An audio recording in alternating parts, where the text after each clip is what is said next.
And we're back, ladies and gentlemen. TP is the best. Based on GameCube versus 3DS Fire Emblem laws, who would win in a fight? Well, see, for the most part, it depends on the game. Because, like, GameCube, like, you've got Ike and Alincia, and they're not going to do anything against any of the 3DS laws. They're just going to fail straight up. Because they're objectively not that great. Whereas the 3DS laws are just better overall. Obviously, it varies. Now, Radiant Dawn Alincia and Ike? Okay, that's a different story. I think Alincia might, depending on how things are, because again, she has the quad attack and healing and flying utility. Alincia could probably kick Celica's ass and Micaiah's ass. The same person. Sorry, yeah, could kick Celica's ass really easily because again, the magic resistance and so on. I think it depends on if she's able to land all four and Arm's retaliation. Because remember, if Arm gets a bow shot on her, she's fucked. But if she can get in there and like get a good quad, some quad attacks off and maybe tank one bow attack or at the very least get a crit, then she would, but otherwise I think Arm would win.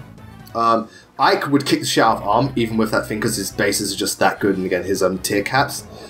He beat Chrom as well and Alincia will probably beat Chrom too. Lucina, it depends on parent, but I think Lucina has a decent chance against Alincia, just not Ike. I think Ike's again too strong. His bases are way too good.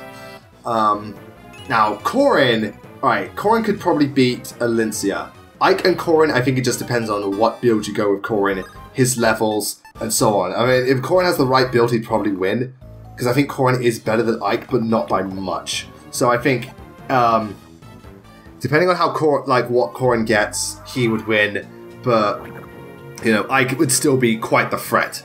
So I'd say if it was a fight between Corrin and Ike, it would be like 6-4. 6 in favor of Corrin, so it could go either way for the most part, but it's just generally favored slightly towards Corrin. But I think Ike would beat every 3DS law, but obviously Lucina's ear can vary depending on what parents and stuff she has.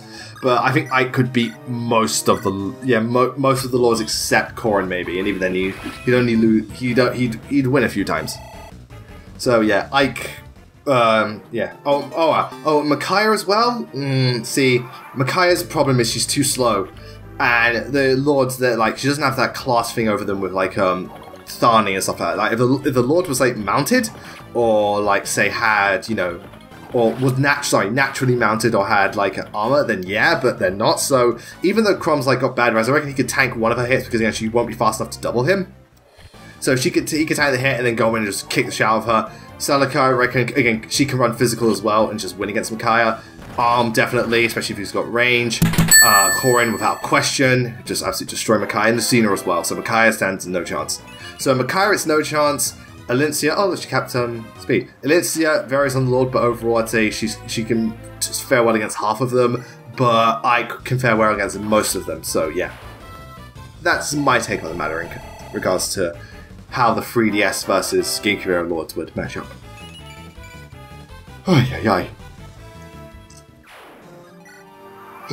Yeah, we finished this chapter soon, then we got the other one afterwards. The other one's a bit better, but then again, this chapter's like the lowest point, if you ask me. Alright. So, after that, okay.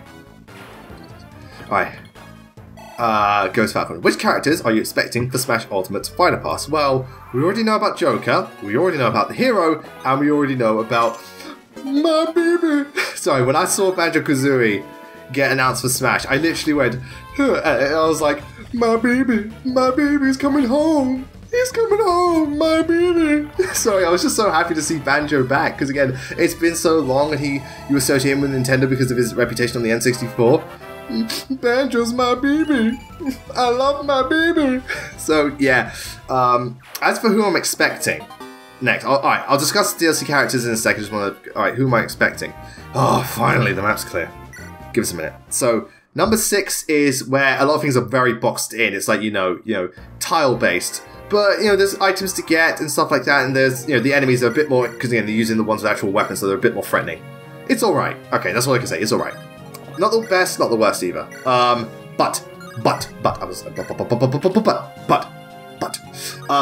As for Smash Bros. Fighter Pass, I think they're going very third party with their approach. It looks to me like we're going very third party because we've got Joker, we've got Atlas, we got Rare, and we have what's its face? Square Enix again.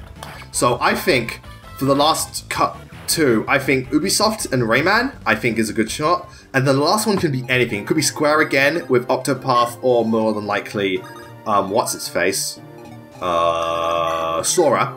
I don't know if it will happen, but you know, that's how I feel. And for anyone else, again, if it's Bethesda, Doom Guy, Sony, Crash Bandicoot, I reckon they do Crash. If it was, say, like, I'm trying to think of another mascot, like, because again, we've already got Konami, we've got 2 Capcoms. Possibly Sub-Zero from Mortal Kombat. I don't think anyone from Arc Systems. I don't think Soul or Ragnar. So yeah, I don't think Geno either, because again, I'm thinking very third party. Spyro, I doubt. I think if it was out of the 2, it would most likely be, you know, Crash getting in instead of Spyro. Travis, Travis I think is a good shot for Suda51, especially because he's got his 3rd game coming out. So I think Travis is a very good shot. Anyone else coming out also? So I think those candidates are pretty strong. Maybe Resident Evil, if like a final Capcom rep. Maybe Resident Evil. So I think those are the ones where... oh, there it goes with the crit again.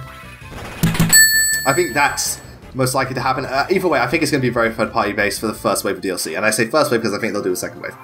But that's what I think in terms of like DLC. I think it's going to be incredibly third-party based. And yeah. So, in terms of how I feel about the hero and stuff, well, here's the thing. I'm not a Dragon Quest fan, but I can appreciate the hero being in, because, again, I own one of them. I think number 8 on the PlayStation 2. So, yeah. But I know how much Dragon Quest means to video games. It is the king of RPGs in Japan. Like, I know Final Fantasy is the overall king, but in Japan, holy shit, Dragon Quest. Everyone loves it. And, you know, I've seen the games, they do seem like a lot of fun. And, you know, Dragon Quest, you know, I really do, I can recognize some of the characters and just the overall Akira Toriyama art style. You know, Dragon Quest is, you know, what it is, and I really did think when I saw the announcement, yeah, I'm not as hyped as some of the Japanese players, but I wasn't like, oh god, Dragon Quest. I was like, oh wow, yeah, cool, Dragon Quest. And the hero looks really interesting, looks incredibly diverse, like a Link-Robin mix. I get the feeling he might be a little bit gimmicky, but overall I think he'll be a solid choice. I think he'll be mid to high tier, just based on the moveset, I could be wrong. But I don't think he'll be top tier, just because I think he is a little bit on the gimmicky side. Banjo-Kazooie, oh, okay, I was very happy to see that, because again, I love Banjo-Kazooie, I love I love the first game Banjo-Kazooie, I haven't played 2 yet. But Banjo-Kazooie is such a great game, a bit dated, but I love it. Again, they fit so well with Smash Bros, just Nintendo as a whole, it's wonderful. And yeah, in terms of him, the fan service and attention to detail for his moves are wonderful. I love it. But I think he is a bit on the gimmicky end of the spectrum. I think he's going to be a mid to low tier. I think he's going to be like Pac-Man. Like, not the best character, but not the worst. So, because he does look cool. I think his ace in the hole is going to be his invincibility attack with the feathers. Because that's going to be like a charge attack with super armor. I think that's going to be really good. But aside from that, I don't think Banjo has anything really stand out, personally. I mean, I could be wrong, he could actually be really good, but we'll have to wait and see. I don't think Banjo's going to be amazing, but I'm obviously going to play him because it's Banjo! Sorry, I love Banjo-Kazooie. And boom.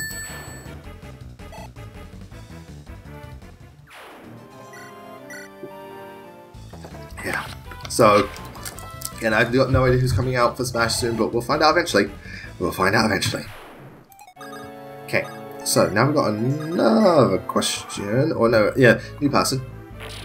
Wait, yeah. So, Frank Seward. Who got shafted worse? Micaiah, Sunika, or Erica? Okay. Well, the thing is, Erica didn't have much, because of the fact that Ephraim was there, Erica didn't have much going for her initially. So, I don't think she got too badly started, because she wasn't particularly, like, people weren't really on board with her even before that thing. Oh, calm down, Erica. These people like you in Heroes. Shut up! That's only because I have ults. And I'm a really good support unit. But no, I'm never the attacker. No, this is my brother. Fucking asshole. Oh, there goes script. Okay, but, alright, Micaiah, again, I don't think, Micaiah, while I think people liked her character part 1, a lot of people don't like her as a unit, even though she is objectively actually pretty good, but a lot of people didn't like her as a unit because of her fragility and lack of speed. Oh, nice.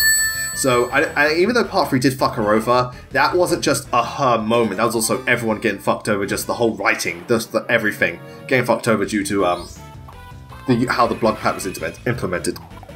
So, I think Celica, I think, got fucked over the most because a lot of people were digging Celica just purely on the design. You looked at Celica and you were just like, yes, Celica looks great.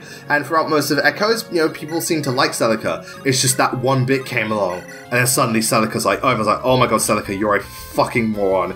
I lost all respect for you. I mean, I still love Celica, but that one bit is still a bit forced and a bit contrived. And support time.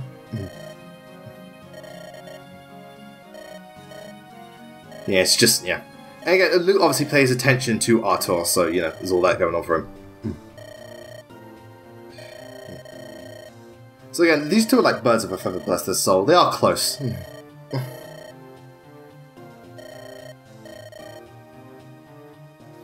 Yeah, war fatigue will get to you, man.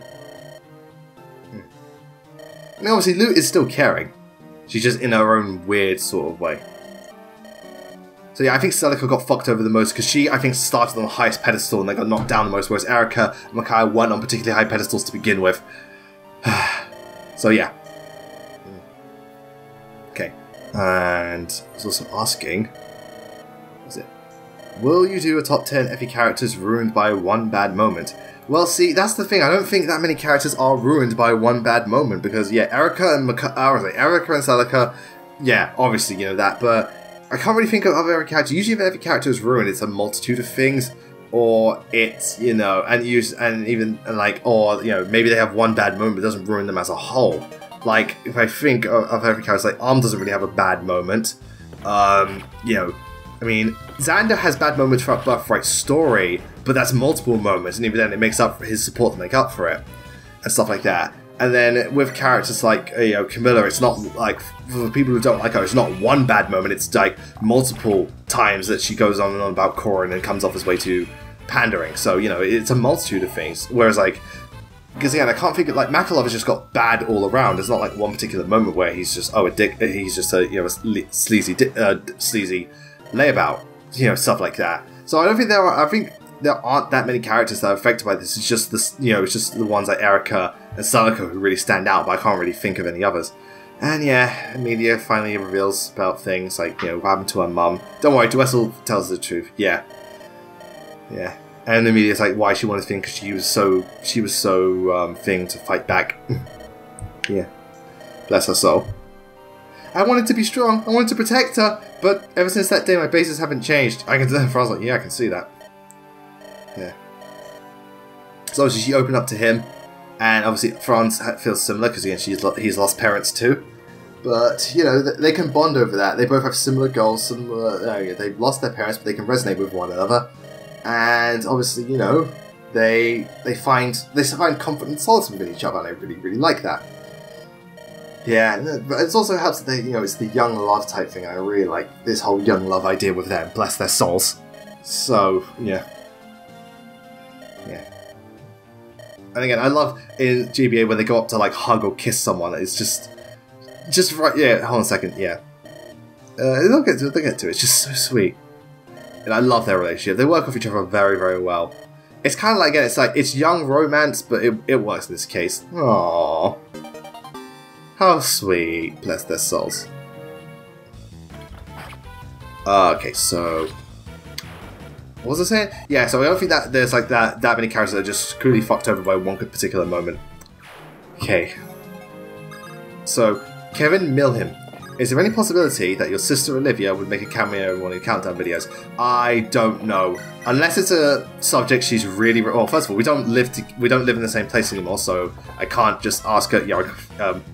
not to mention, she, at the moment, she's just finished her A-level, so she's waiting to go to uni, so she'll be incredibly busy, so I doubt it. Maybe if she's got some free time when I'm back down, then she would, but again, it probably has to be something she's really invested in. And currently, I reckon the only thing she'll be really invested in that I cover would be Pokemon, so I can see her for that, but aside from that, not really. Or Castlevania, yeah, one of those two. Maybe some Zelda. Oh, and Metroid, yeah, so there's a few, I just need to cover them more. Okay, also, have I ever played Dokapon Kingdom? If yes, what are your thoughts? No, I have not. I heard it is a good game, Dokapon Kingdom, like it's one of the better Wii games that was just kind of unheard of, but I haven't played it.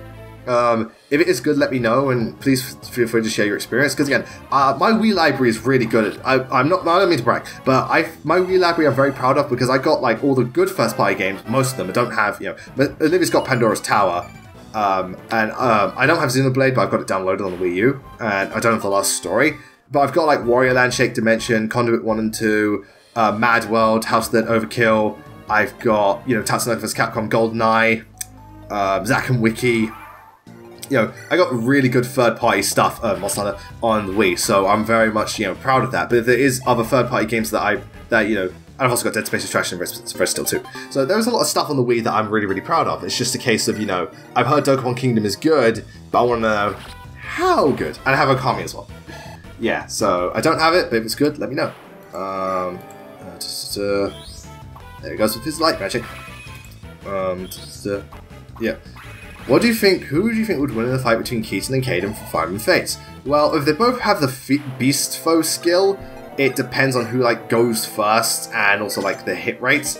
It depends really. I think Keaton is strong enough to one-shot Caden, but I think Caden at the same time, if Caden goes up first, I don't think he can one-shot Keaton. But if Caden goes up first, gets a hit in, because he probably will, and Keaton misses, Keaton misses, Keaton is fucked.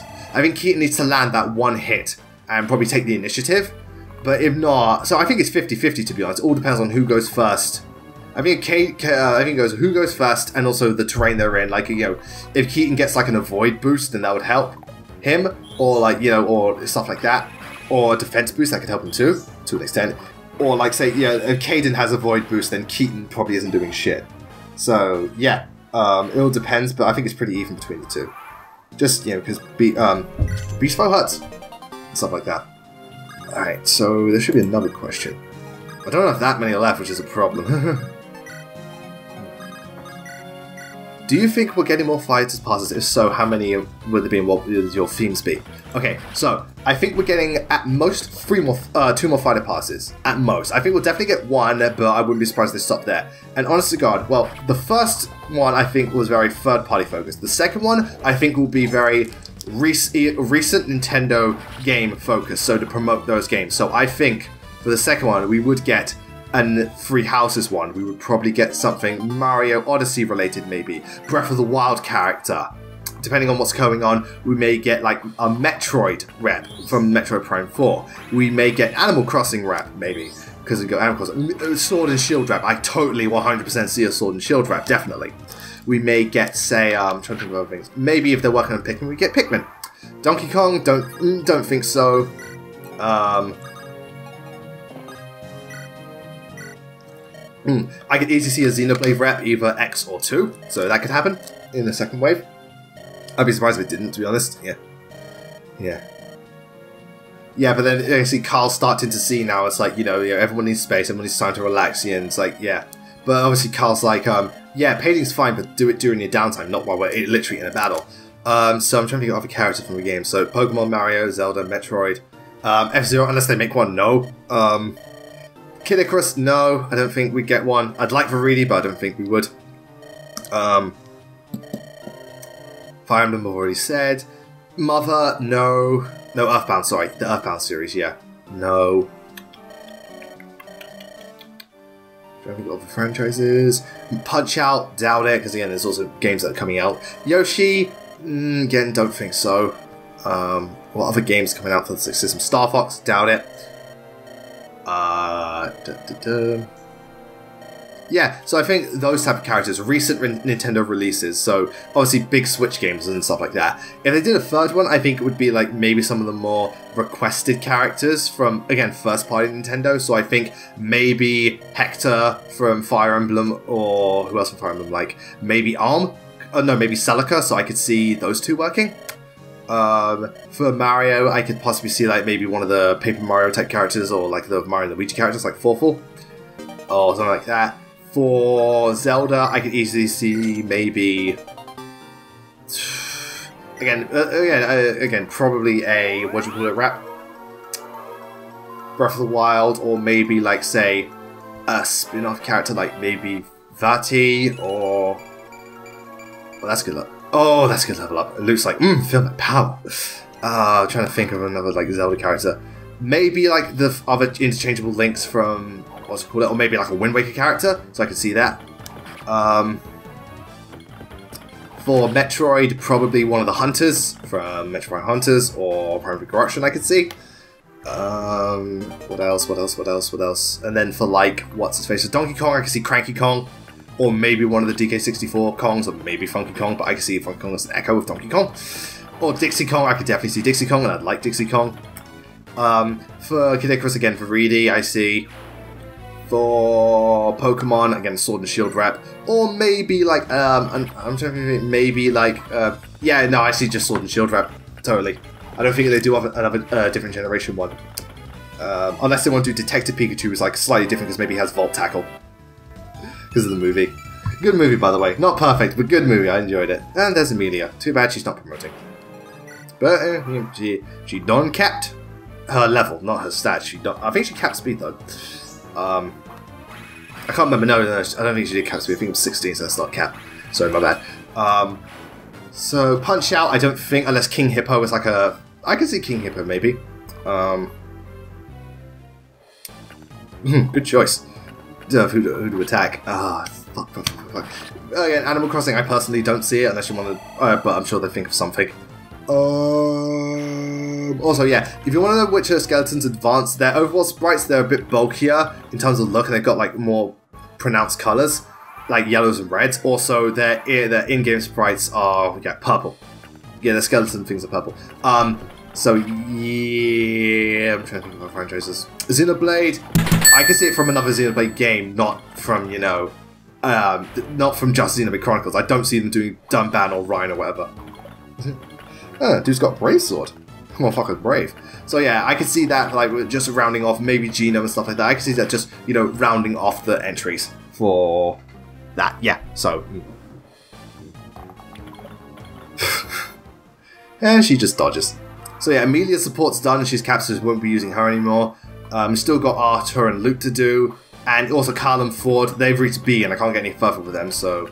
Well, I can't get any further with, No, I can't get further with them. What am I saying? Yeah, so Carl and Ford I still use. Just not, you know, Amelia. There's no point in using Amelia. Yeah. And France and Finn can have another support, I'm pretty sure. Yeah. Oh, there he goes. Yeah, this part's about to finish, so I'll get around to the next questions. Next part, and you know, I might end up running out, but you know, whatever you say, whatever. I've still got quite a few to go through, some of them are a bit more, what do you call it? Oh, yeah, I've still got a bit more to go in there. They are long-winded questions, plus we are nearing the end of the training tower. I think we've only got one more part of the training tower to go, and then we're good. Oh, Luke's going in. Interesting. I guess because she can get EXP from it, unlike the others I'm not even going to use. Yeah. Okay then, so, yeah. That's the end of that chap. That is the end of that chap, dude, as they say. God, I'm exhausted. Okay, so, thank you all very much for tuning in, ladies and gentlemen. Next time we meet, we're going to be doing more of these questions, probably get them finished, but then I can still maybe, you know, talk about Sacred Stones just by itself some more, and maybe just discuss Free Houses and so on. We're going to hopefully finish up the rest of the training tower just in the next session I do. But we've also, you know, this is where we start facing more of the gargoyle type demons, and we're going to explore some new support. So until then, thank you very much for watching. We'll hope you all have a wonderful day and take care.